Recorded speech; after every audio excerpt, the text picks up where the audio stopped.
வணக்கம். டெல்லி தான் இந்தியாவா அப்படின்னு சொல்லிட்டு வீராப்பா பேசிட்டு இப்ப டெல்லிக்கே போய் மோடியை சந்திச்சிருக்கீங்களே அப்படின்னு சொல்லிட்டு இப்ப சிவகார்த்திகேயன் அவர்களை எல்லாருமே வந்து பயங்கரமா கிரிட்டிசைஸ் பண்ணிட்டு இருக்காங்க. அது மட்டும் இல்லாம அவர் பாஜகவுடையும் அப்புறம் டிஎம்கே உடைய ஒரு அடிமை, அப்புறம் அவர் வந்து ஒரு சங்கியா மாறிட்டாரு அப்படின்னு சொல்லிட்டு சோசியல் மீடியா ஃபுல்லா போட்டு தாக்குன்னு வந்து தாக்கிட்டு இருக்காங்க. என்னை பொறுத்த வரைக்கும் இது வந்து ஒரு தேவையில்லாத ஒரு விஷயம் தான் வந்து நான் சொல்லுவேன். ஏன்னா நான் நிஜமா சொல்றேன் பாருங்களேன், அவர் இந்த படத்துல நடிக்கும் போது அவரே யோசிச்சு பார்த்திருக்க மாட்டாரு இது விஜய் படத்தோட கிளாஷ் ஆகும் அப்படின்னு சொல்லிட்டு.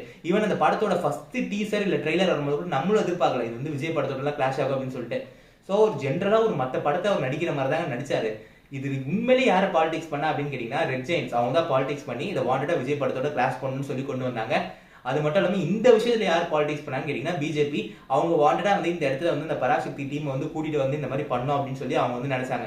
அவ்வளவுதான் தாண்டி இதுல வந்து தனிப்பட்ட விதத்துல எஸ்கே தாக்குறது வந்து ஒரு பிரோஜனம் இல்லாத ஒரு விஷயம். ஈவன் எஸ்கே பாத்தீங்கன்னா அந்த ஈவெண்ட்லயும் ஜனநாயகனும் வந்து ரிலீஸ் ஆகணும், ஜனநாயகம் ரிலீஸ் ஆனாதான் வந்து செலிப்ரேஷன் ஸ்டார்ட் ஆகும், நல்லா போகும் அப்படின்னு சொல்லி ஜனநாயகனுக்கும் தான் வந்து பேசியிருப்பாரு.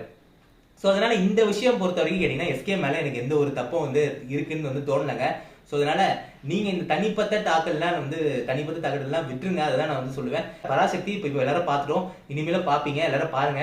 அதே மாதிரி ஜனநாயகன் இப்போ நாளைக்கு வந்து கோர்ட் ஹியரிங் வருது, அதுக்கப்புறமா படம் வருமா வராதா அப்படின்னு சொல்லி நமக்கு தெரிஞ்சிடும். படம் எனக்கு பொறுத்த வரைக்கும் வரணும் தான் என்னோட ஆசை, அதுவும் வரும். அப்படி வரும்போது ஜனநாயகனே நம்ம ரசிப்போம் அப்படின்னு சொல்லிட்டு சினிமாக்குள்ள இந்த பாலிடிக்ஸ் வேணா அப்படின்னு சொல்லி சினிமாவை பார்ப்போம், அதை விட்டுருவோம் அப்படின்னு சொல்லி நான் இந்த வீடியோ முடிக்கிறேன். நன்றி, வணக்கம்.